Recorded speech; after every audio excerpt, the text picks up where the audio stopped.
Welcome to another weekly edition of the Best Way to Smoke News, sponsored by Cali'S. Y'all know, stop smoking spit. Sure. This is being brought to you by Serpo Jr. And Big J. Shiny Top. Businessman plead guilty to bribing Michigan medical marijuana licensing board chairman. I just gotta stop real quick. He look like he up to some grimy shit. Oh, everything. Yeah, look how he looking to the side. Oh man. Oakland County businessman John DeWood DeLele pleaded guilty Friday to providing bribes to Rick Johnson, the chairman of Michigan Medical Marijuana Licensing Board, and told the federal judge he hired Johnson's wife as a consultant at a rate of $4,000 a month. And he telling DeLele, he did some, he grimy. DeLele, yeah. DeLele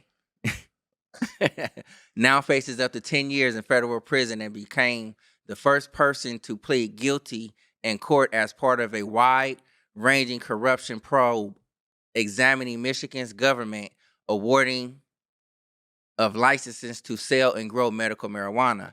After the court hearing, DeLele lawyer Raymond Kassar told reporters his client was working on behalf of the company Formico and had hired Jan Johnson to help him fill out application forms. The paperwork would eventually go before the it'll go before the medical marijuana licensing board that Rick Johnson chaired.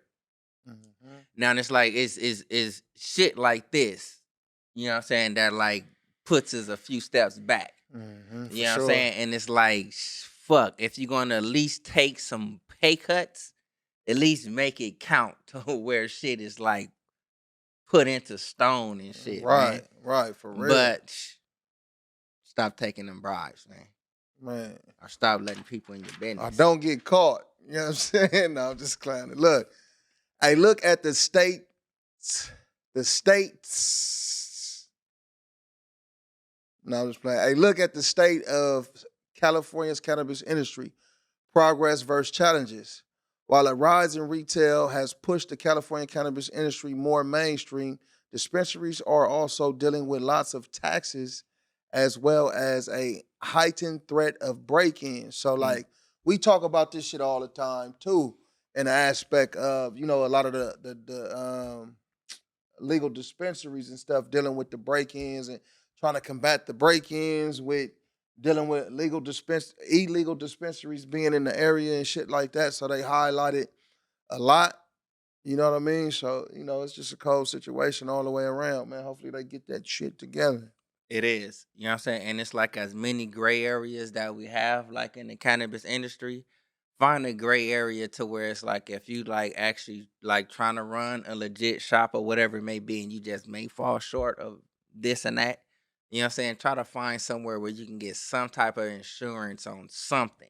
Right. You know what I'm saying? It don't got to be directly to what you're doing or whatever it may be, but try to have some of it.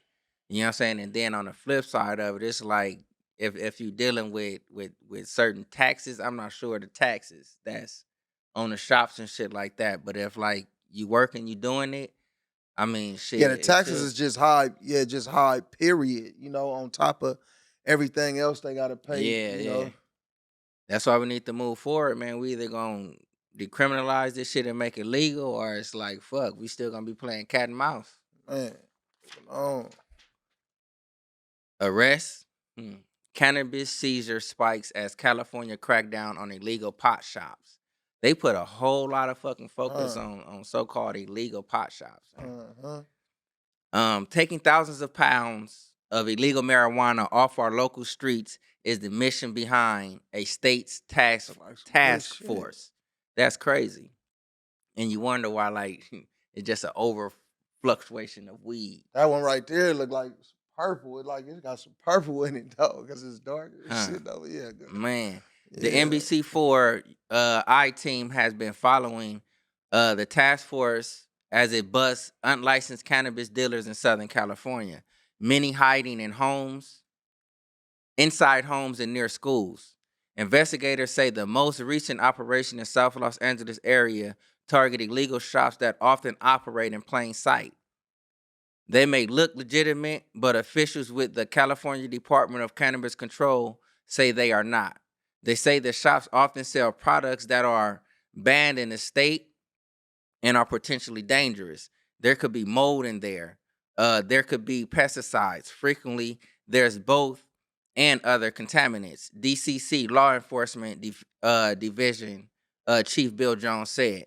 The DCC says some of the illegal shops go to great lengths to make products look like the regulated real thing, including using QR codes that even link to a licensed operator.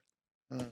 Now, the first thing that like actually really stand out on me as I read this whole article, they just targets South Los Angeles, Mm. and it's like anybody like that like know about South Los Angeles is it's a minority group. You know what I'm saying? You have people, it's the struggle down there. You know what I'm saying? And it's like they want to come here and make it seem as if like, oh, this shit may have mold on it. Oh, this shit may have other contaminants. When that may not even be the case. Mm-hmm. You know what I'm saying? But it just triggered me, you know what I'm saying, that you want to just pick this area, you know what I'm saying, to have illegal shops. You know what I'm saying? You got illegal shops, you know what I'm saying, in Anaheim areas. You got this shit in other little areas, but why you choose to target this shit? And look, we've been smoking weed for a long time. A lot of us been doing it for a long time. It's been around, and to me, it seemed like nowadays with us having legal shops and shit, they try to use it as a scare tactic. Like, Mm-hmm. oh, it's pesticide. It might be this and this and this and that on it. And we've been smoking this shit for years. You know what I mean? It's people old as a motherfucker Huh. smoking on this And you got grass. to realize too, though, man, that some of these shops that you want to call illegal or whatever it may be real genuine people up in there. They just may fall short of what you The motherfuckers is requirements. offering, you know what I'm saying, for us to make this shit legal. You know Facts. what I'm saying? But Moving on. Booker says lawmakers will resurrect marijuana banking bill so hundreds of businesses don't shut down.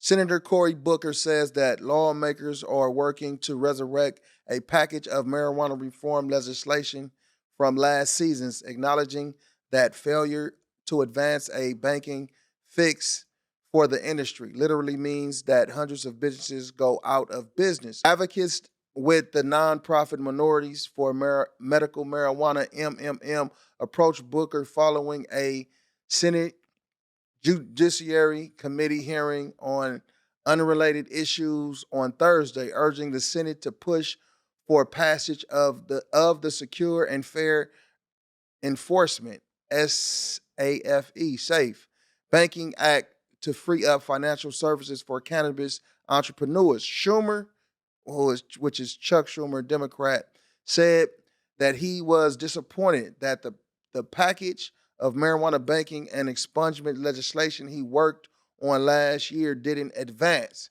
Says we came close, but we ran into opposition in the last minute. He said lawmakers will continue to work in a bipartisan way to get the job done.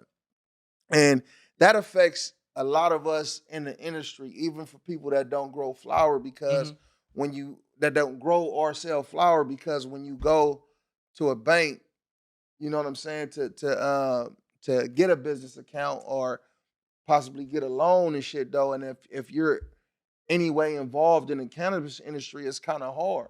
You know what I mean? To get that, to even Yeah. get that bank account. It's a challenge. Not to say that it can't happen. It's just a way that you have to do the shit though. And I can't give up too much game on it at the Mhm. moment, you know what I mean? But I'm just hoping that it gets to the point where it's decriminalized for that right, or they fix this banking issue, man, because we all need to be able to move our funds through that shit. Hey. Yeah. Wait, before you go, why do you guys think that is? Do you think it's because they consider it sort of a sleazy market, or do you think it's because they're not sure that these guys will survive because of the legislation still up in the air? Not I mean, it's still up in the air, but it's like really, in my opinion, it's still a Schedule One. You know what I'm saying? It's like really like them high bankings and all of that old shit, them higher up motherfuckers. They still not trying to have their hands directly with that Schedule One. because it's like they promoting a Schedule 1. It's not yet federally legal. Yeah. If it's federally legal, you know what I'm saying, federal banking, you know what I'm saying, to be open. Yeah, I agree with that. Gotcha. Yep. Moving on. How California cops exploit legal gray areas to continue their war on cannabis. Years after legislation, the state's growers say police are taking a seize first, ask questions later mentality towards marijuana enforcement, sometimes with heavily militarized operations that allegedly violate their rights. Just over a year before the stop, California had voted to legalize the personal cultivation and possession of up to an ounce of marijuana with the passage of Proposition 64.